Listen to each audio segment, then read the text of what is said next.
नेता कौन कि नेहरू जी के बाद कौन बनेगा इंदिरा जी के बाद कौन बनेगा राजीव जी के बाद कौन बनेगा सोनिया जी मनमोहन सिंह को एक पप्पू की तरह लटकाती रही, एक मोनी बाबा की तरह यूज करती रही। उसके बाद में कौन बनेगा कि राहुल गांधी जी के बाद कौन बनेगा प्रियंका गांधी जी के 2 टाबर और हो गए, वो भी आजकल सभाओं में जाके नमस्कार करने लगे। तो आने वाले 10 सालों में मतलब हमने जीवन भर ने भारत की जनता ने ठेका ले रखा है कि इसी गांधी परिवार को हम वोट देंगे और यही राजा के रूप में स्थापित रहेंगे। हम तो मूर्ख हैं, हम में से कोई नेता बनने लायक ही नहीं है, हम में कोई गुण ही नहीं है, सब गुण इनमें ही समाहित है, सब इस गांधी परिवार में समाहित है। इसलिए जिस प्रकार का परिवारवाद कांग्रेस ने यहाँ पर पैदा किया उसको क्रैश करने का समय है और लोगों ने उसका खूब समर्थन किया है, उनकी कोई वैल्यू नहीं। और भाई साहब ने अभी मेरे से पहले कह दिया कि राहुल गांधी तो पप्पू है जो जिसको कैम्ब्रिज से पढ़ के आए हैं, आप लोग पढ़े लिखे लोग हैं, मतलब इतनी बड़ी डिग्री। अरे उनका सर्टिफिकेट असली है कि नहीं है उसकी माता जी ने भी लिख के दिया था कि मैं कैम्ब्रिज से लिख के आई हूँ। जब उन्होंने सुब्रमण्य स्वामी ने उस पर वो किया तो उसने कहा गलती हो गई मेरी शपथ पत्र में, ये वाली तो उसकी हालत है। उसकी माँ ने लिख के दिया था, वहां से सिर्फ एक छोटा सा डिप्लोमा कोर्स करके आई थी कि मैं तो वहां से पढ़ी हुई हूँ।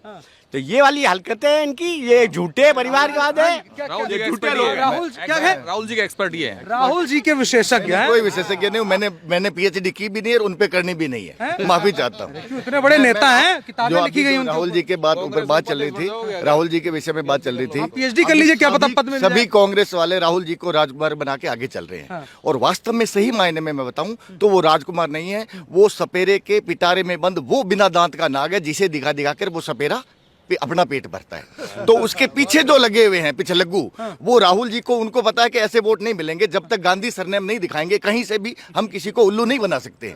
तो वो गांधी सरनेम को आगे चलते हैं और जो अपने खड़गे फड़गे जो भी होते हैं वो पीछे आराम से अपना पेट गपट जाते हैं। और रहे अब बात आती है स्टेट लेवल पे, तो अभी आप आचार संहिता लग गई, आपने देखा नहीं, हमने बहुत देखा है, जगह जगह होर्डिंग और बड़े बड़े बैनर लगे हुए हैं। वो मुझे बैनर और होर्डिंग नहीं दिखते थे, मुझे चाशनी लगा हुआ करेला दिखता था। पिछले 4.5 पौने 5 साल तक आपने कुछ नहीं किया और अब आप रेवड़ियां बांट रहे हो, किसी को फूड पैकेट दे रहे हो। आप फूड पैकेट के अंदर आप लगाइए, वैल्यूएशन लगाइए, लगभग 1000 रुपए का खाद्य सामग्री होगी उसमें। अगर आप इतने ही किसी पब्लिक की चिंता है, डीजल और पेट्रोल पे वेट घटा देते, हर एक आदमी को 2-2, 3-3 हजार रुपए का बेनिफिट तो राशन से हो जाता। तो आप अगर ओवरऑल महंगाई भी कम हो जाती, लेकिन वो दिखता नहीं। आपको रेवड़ियां बांटनी है, पब्लिक में दिखाना है, झोले आप सब बैग छपा के वो अब वो भी बंद कर दी। और रही बात मोबाइल की, तो उसमें मोबाइल में भी जब उनको मैंने 1-2 जगह इंटरव्यू देखे हैं पाली के, जिसमें जैसे अभी वो वेट कर रहे हैं कि कब आचार संहिता का प्रेस कॉन्फ्रेंस करे।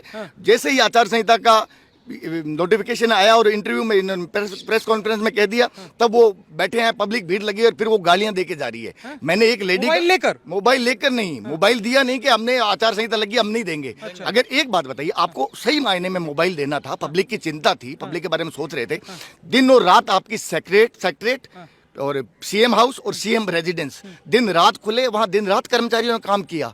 ये काम दिन रात में करके आप मोबाइल बांट सकते थे, लेकिन आपको सिर्फ करेले दिखाने हैं चाशनी लगा के। मेरा ये मानना है, इसलिए वादे चाशनी लगी हुई करेले हैं। और इस बार जनता जान गई है कि आपने लास्ट के 1.5-2 महीने में जो रेवड़ियां बांटी है, जनता आपको प्याज की तरह उखाड़ के, मथानिया प्याज है ना जैसे फेमस, उसे मार्केट में बेच देगी। मिर्च फेमस नहीं, मथानिया के प्याज भी फेमस है, उनको बेच देगी आपको। ये मैं आपके पास आऊंगा, मैं जाइएगा मत, बिल्कुल मैम के पास आऊंगा क्योंकि बहुत देर से मैं इंतजार कर रहा हूँ। सबसे पहले आपसे मैं बात जानना चाहूंगा, जो महिला सुरक्षा की बात होती है, तमाम चीजें हो गई, प्रधानमंत्री की एक संकल्पना है कि नारी सुरक्षा, और अभी जो नारी अभिनंदन बिल आया जो उसको लेकर के, और दूसरी तरफ राजस्थान के बढ़े हुए आंकड़े एनसीआर भी दिखाती है, जो अभी सर ने जिक्र किए कि तकरीबन 1 दर्जन के आसपास बलात्कार के, 7 हत्याओं के रोजाना मुकदमे लिखे जा रहे हैं, ऐसी घटनाएं हो रही हैं। किस तरीके से देखते हैं दोनों, केंद्र की सरकार और राज्य की सरकार? देखिए, इसमें 5 साल का कार्यकाल अगर हम देखते हैं राजस्थान में राज्य सरकार का, तो महिला सुरक्षा को लेकर पूरी तरह से विफल रही है सरकार। जैसे अगर हम कहते हैं सन सिटी की बात करते हैं, सूर्यनगरी की, तो ये सबसे शांत प्रदेश कहा जाता है राजस्थान का। तो उसमें भी हम देख रहे हैं कि जो हमारी जय नारायण व्यास यूनिवर्सिटी जिससे हम लोग पढ़कर आए हैं, ये हमारे लिए बहुत शर्मनाक घटना थी कि यहाँ पर रेप जैसी घटना हुई। और ये यहाँ के जैसे जो मुख्यमंत्री हैं वो यहाँ के रहने वाले हैं, इवन उनके पास गृह मंत्रालय उनके पास था, उसके बाद भी महिलाओं के प्रति जो अपराध है वो बढ़ते ही गए हैं और उन पे कोई लगाम नहीं कसी गई है। और दूसरी चीज भी जैसे ये चेन स्नेचिंग होती है वो यहाँ रोज आए दिन हो रही है, खुलेआम चल रहा है। फिर उसके बाद दूसरे उसमें जाते हैं कि जितनी इन्होंने घोषणाएं करी हैं, आए दिन घोषणाएं सिर्फ की जाती है, ठीक है, वो इसलिए की जाती है कि वो वोट लेने हैं, मतदाताओं को गुमराह करना है, उनके पास वोट कैसे आएंगे, ये उसके लिए योजनाओं की घोषणाएं हो रही हैं लेकिन वो क्रियान्वित नहीं होगी, ठीक है। दूसरी बात एक आती है कि हम उदयपुर पे जाते हैं, उदयपुर में कन्हैया लाल हत्याकांड हुआ था, आप सबको मालूम होगा कि वो दिन दहाड़े हत्याकांड हुआ था, खुले बाजार में हत्याकांड हुआ था, ठीक है। एक वर्ग विशेष को एक संरक्षण मिला हुआ है राज्य सरकार का, उसकी वजह से कोई व्यक्ति ना तो उसमें हस्तक्षेप करने आया, उस व्यक्ति की हत्या कर दी गई, उसको मार दिया गया, उसके लिए कोई भी मतलब पुलिस भी है तो बहुत लेट आई और उनकी जो अपराधियों की बाद में जमानत भी हो गई। तो इससे पता चलता है कि एक वर्ग विशेष को कितना संरक्षण दे रखा है राज्य सरकार ने। तो इस तरह से देखा जाए तो पूरी तरह से राज्य सरकार विफल रही है और इसका इन सब चीजों का जो कहते हैं समाधान एक ही है, परिवर्तन, और वो है भाजपा। जिस तरीके से झूठ और फरेब से राजस्थान की वर्तमान गवर्नमेंट ने जनता को बेवकूफ़ बना के यहाँ पे सरकार में काबिज हुए, उन एक भी मुद्दों पर वो खरे नहीं उतरे। हम जैसे हम वकील हैं तो हम कानून के ऊपर ही जाएं, उन्होंने बड़े बड़े पोस्टर लगाकर और सस्ता कानून, सस्ता न्याय और इस तरीके और आम आदमी की सुरक्षा, महिला सुरक्षा और कई तरह के वादे युवाओं के साथ छल किए थे, परंतु एक भी कानून की व्यवस्थाओं में वो नीचे नहीं उतरे।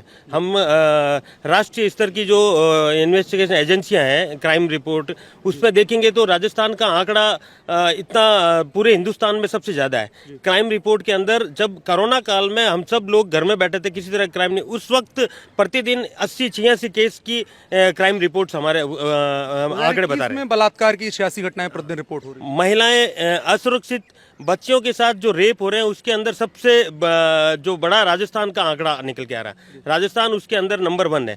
पूर्ण तरह सरकार विफल रही है। इसका कारण होता है कि क्राइम बढ़ना, क्राइम रोका जा सकता है। यूपी में पूर्व में देखेंगे तो क्राइम कितना बड़ा था। सरकार का रोल होता है उस जो क्रिमिनल है उसके अंदर डर पैदा करना, उसमें दहशत होनी चाहिए सरकार नाम की। वो दहशत पूरी खत्म हो चुकी है। यहाँ की सरकार सिर्फ अपनी कुर्सी बचाने के लिए, एमएलए भ्रष्टाचार करने के लिए, और इसके अलावा वो कोई सुरक्षा और आम आदमी के ऊपर नहीं नजर रख रहे। पहले जिस तरीके से असुरक्षित था, दिल्ली के अंदर, मुंबई के अंदर आके बम ब्लास्ट करके आतंकवादी खुले जा रहे हैं। आपने पिछले 7 सालों 9 सालों में आंकड़े देख लीजिए, बॉर्डर के पार किसी को आने नहीं दिया। तो ये इससे ज्यादा हम आम नागरिक सुरक्षित तो कहते हैं चीन घुसाया भारत में। राहुल गांधी तो अब क्या कहें, पप्पू है, कुछ भी कह सकते हैं। उनकी बातों में ज्यादा ध्यान नहीं देना चाहिए। वो एक मान्यता मिल जाएगी क्या इस शब्द को? हमारे हिंदुस्तान के कॉमेडी किंग है और उनकी कॉमेडी में मजा लिया जाए। बाकी सीरियसली उन्होंने कभी देश के प्रति नहीं किया। जो व्यक्ति भारत का एक आम नागरिक बाहर जाकर और भारत की बुराई करे, उससे ज्यादा तो बेवकूफ मैं नहीं मानता किसी होगा। अच्छा, राहुल गांधी की ये स्थिति है राजस्थान में, जबकि अशोक गहलोत जी के आला कमान वही है। तो अशोक गहलोत राजस्थान में उसको क्यों नहीं ला रहे?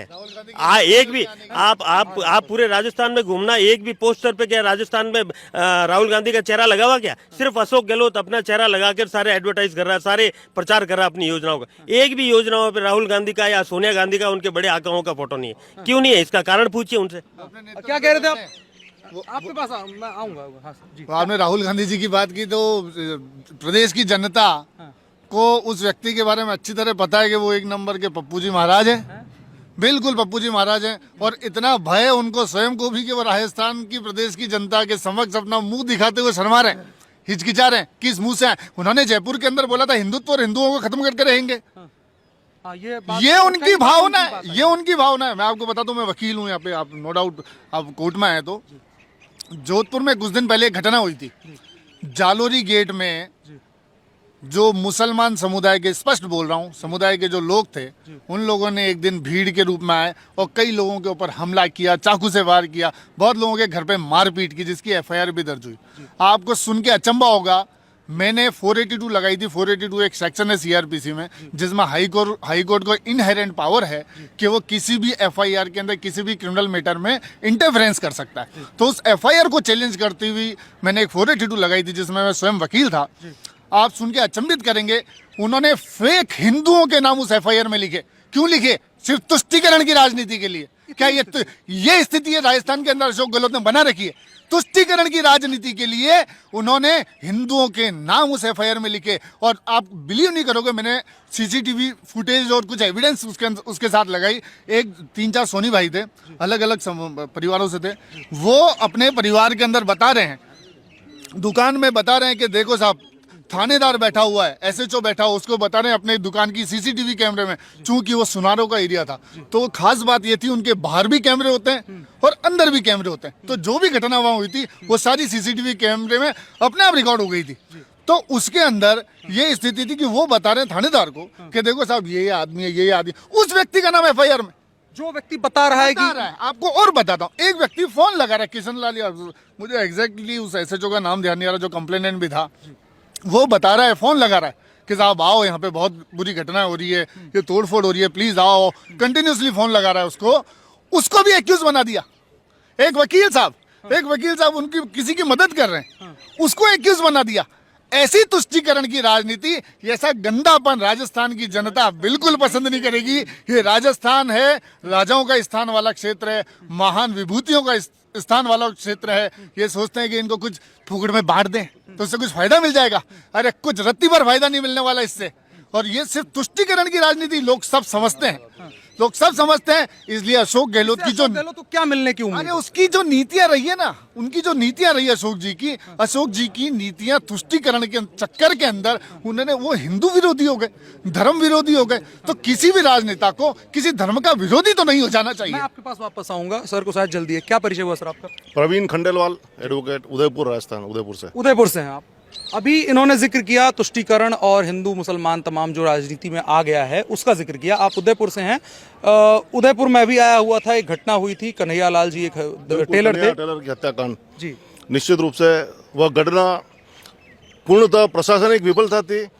पुलिस में कन्हैया लाल द्वारा अपनी हत्या से 8 दिन पूर्व प्राथमिकी दर्ज कराई गई, सूचना दी गई, उसके 2 दिन बाद सूचना दी गई, लेकिन पुलिस द्वारा कोई कार्रवाई नहीं की गई, पैसे खाकर समझौता करा गया और उसकी परिणति यह हुई कि कन्हैया की दिन दहाड़े भरे बाजार में हत्या हुई। उस घटना को देखेंगे।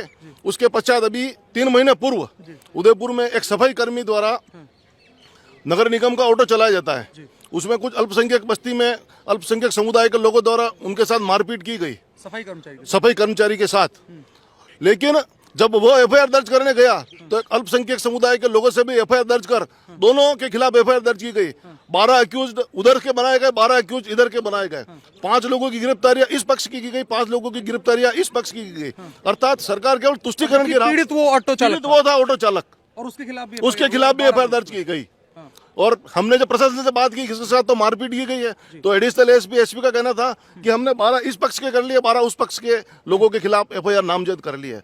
तो इस प्रकार ये सरकार हिंदू विरोधी सरकार है, यह सरकार भ्रष्ट सरकार है। आप लॉ एंड ऑर्डर की बात करेंगे तो सीकर में न्यायालय परिसर में एक अधिवक्ता को आत्मदाह करना पड़ा, इससे खराब स्थिति क्या हो सकती है? अब बात आती है कि अभी भाई साहब ने कहा था कि सुनारो के मोहल्ले में ये घटना हुई थी। मैं खुद उस पर चश्मदीद गवाह हूँ क्योंकि मैं उसी मोहल्ले में रहती हूँ। अच्छा, इतनी दंगा हुआ था, जहाँ दंगा हुआ, मैं उसी सुनारो के मोहल्ले में रहती हूँ। इतनी गंदी और इतनी विभत्स घटना हुई थी। खुलेआम मुस्लिम समुदाय के लोग आए, हमारे घरों के ऊपर तेजाब की बोतलें फेंकी गई, तलवारें लेकर, पत्थर लेकर हमारे घरों के ऊपर आँख बंद करके, मतलब मुंह के ऊपर नकाब बांधकर गेट के अंदर महिलाओं के साथ, बच्चों के साथ सबके ऊपर पत्थर बरसाए। उसके बाद जब हमने विरोध करना चाहा, हमने अपने बचाव में, है ना, एक सेल्फ डिफेंस में जब हमने कदम उठाया तो उन्होंने हमारे ही खिलाफ उन्होंने एफआईआर दर्ज कर दी और हमें गिरफ्तार कर दिया।